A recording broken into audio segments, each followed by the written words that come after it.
निमिषाकडे आता फक्त 5 दिवस आहेत. प्लीज सर्वांना हात जोडून विनंती आहे, तिच्यासाठी प्रार्थना करा. देवा निमिषाला वाचव, महदीच्या भावाला दया येव, कारण आता फक्त आणि फक्त महदीचा भाऊच निमिषाला वाचवू शकतो. निमिषाची आई म्हातारपणात लेकीला वाचवण्यासाठी दिवस रात्र धडपडते. कोण सांगेल ते उपाय करते.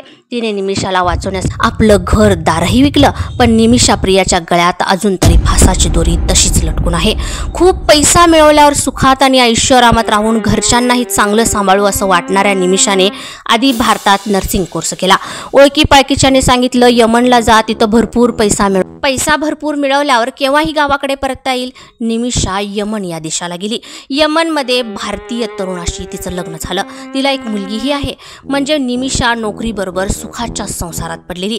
भरपूर पैसाही मिळत होताच. आई वडिलांचीही काळजी घ्यायची. पुढे निमिषा तिचा नवरा मुलीसह भारतात परतले.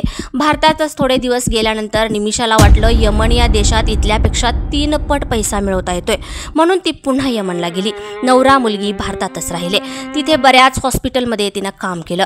पुढे लोभ आणि आशा गळ्यात फास अडकवणार हे नियतीनं आधीच ठरवलेलं म्हणल्यासारखं तिने स्वतःचं क्लिनिक काढायचं ठरवलं. तिला यमनच्या आसपासची बरीच लोकं ओळखत होती. ती सगळ्याबरोबर अगदी प्रेमाने मिळून मिसळून असायची. तिच्याबरोबरच अगदी चांगला विश्वासाने राहणारा महदी तिच्या खूप जवळचा वाटायचा.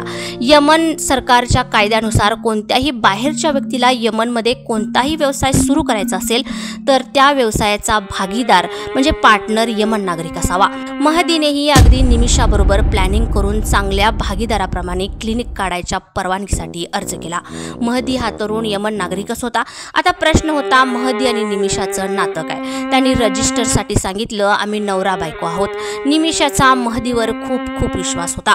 महदी कधीच तिला फसवणार नाही असं तिला वाटलेलं, कारण महदी निमिषाच्या नवऱ्याचा प्रिय मित्र होता आणि निमिषाने नवऱ्याला सांगूनच हे सगळं केलेलं. खूप वर्षांपासून एकमेकांना ते ओळखतही होते. क्लिनिक जोरदार मस्त चाललेलं. नर्सच्या नोकरीपेक्षा भरपूर पैसा क्लिनिकमधून मिळवता येत होता आणि तो तिला मिळतही होता. अफाट पैसा येऊ लागल्यावर महदीची नियत फिरली. तो निमिषा प्रियाला कंट्रोलमध्ये ठेवायचा प्रयत्न करायचा. हळूहळू वाद होत गेला, भांडण होत होतं. निमिषाला महदी धमकवायचा, तू माझीच बायको आहेस असं म्हणून तिला मानसिक आणि शारीरिक त्रास देत होता. निमिषाला तोंड बांधून मारल्यासारखं व्हायचं, कारण क्लिनिकसाठी दोघांनीही सहमतीने मॅरेज सर्टिफिकेट काढलेलं आणि ती सगळी कागदपत्र महदीकडेच होती. आता निमिषा प्रियाला तिच्या घरचे घरी परत येण्यासाठी विनवणी करत होते. तिलाही पैसा नको, शांती हवी असं वाटायला लागलेलं. प्रचंड छळ, मारहाण आणि चिंतेने ग्रस्त महदीच्या हातापाया पडत होती. प्लीज मला माझ्या देशात परत जाऊ दे, मला इथलं काहीही नको. पण महदीला निमिषाचा छळ करायला प्रचंड आनंद वाटायचा. मारहाणीची तक्रार तिने पोलिसात केली. महदीला थोडे दिवस शिक्षा झाली आणि नवरा बायकोचं भांडण म्हणून पुन्हा महदीला सोडण्यात आलं, कारण निमिषा सांगूही शकत नव्हती की तो माझा नवरा नव्हे. पुढे प्रचंड त्रासाने निमिषा प्रिया आणि तिच्या यमनमध्ये राहणाऱ्या मैत्रिणीने एक प्लॅन केला. त्यावेळी महदीची तब्येत ठीक नसल्याने तो घरीच झोपून होता. निमिषा प्रिया महदीच्या घरी गेली. मैत्रिणीही बरोबर होतीच. तिने महदीला झोपेचं इंजेक्शन दिलं आणि महदीच्या घरातली आपली सगळी कागदपत्र शोधू लागली. तिला फक्त भारतात परतण्यासाठी तिचा पासपोर्ट हवा होता. तिने सगळीकडे शोधाशोध केली. तोपर्यंत महदीला तो ओव्हरडोस झाला आणि त्याने अचानक धडपडून प्राण सोडला. महदीला वाचवण्यासाठी निमिषाने खूप प्रयत्न केले, पण महदीने जीव सोडलेला. घाबरलेल्या त्या दोघींना काहीच कळत नव्हतं. त्याच्या मृतदेहाचे त्यांनी तुकडे केले आणि एका पाण्याच्या टाकीत फेकून दिलं आणि घाबरून घरी निघून गेल्या. तिकडे महदीचा भाऊ महदी गायब झाल्याने त्याचा शोध घेत होता. फोनही लागत नव्हता. त्याने निमिषालाही विचारलं, पण निमिषाने उडवाउडवीची उत्तरं दिली. पोलिसांनी CCTV खंगाली आणि शेवटी CCTVत निमिषा आणि तिची मैत्रीण जाताना आणि घाबरून परत येताना दिसल्या. पुढच्या कारवाईत निमिषा प्रियाला अटक झाली आणि निमिषा प्रियाने गुन्हा कबूल केला. पण यमन सरकार आणि यमनचे कायदे यमन नागरिकाचा खून झाला अशा प्रकारेच त्यांनी केस लढवली. निमिषा प्रियाच्या त्रासाकडे कोणीही लक्ष दिलं नाही. शेवटी कित्येक प्रयत्न करूनही निमिषाला फाशीची शिक्षा सुनावण्यात आली.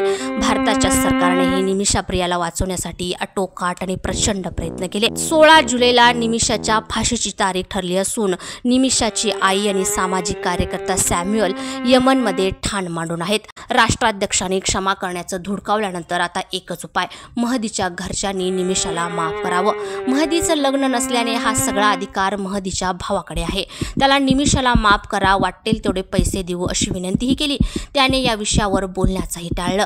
तेव्हा निमिषाकडून 9 करोड रुपये द्यायची तयारी दाखवली. महदीच्या भावाने माफ करावं म्हणून दुसरा पर्याय देण्यात आलेला.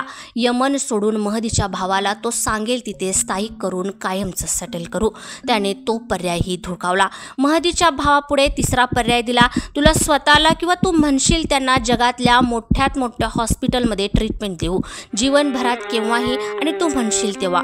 पण महदीचा भाऊ आत्ताच्या क्षणापर्यंत निमिषा प्रियाला फाशीच द्या अशा भूमिकेत आहे. इकडे सरकारकडेही आता पर्याय नाहीत.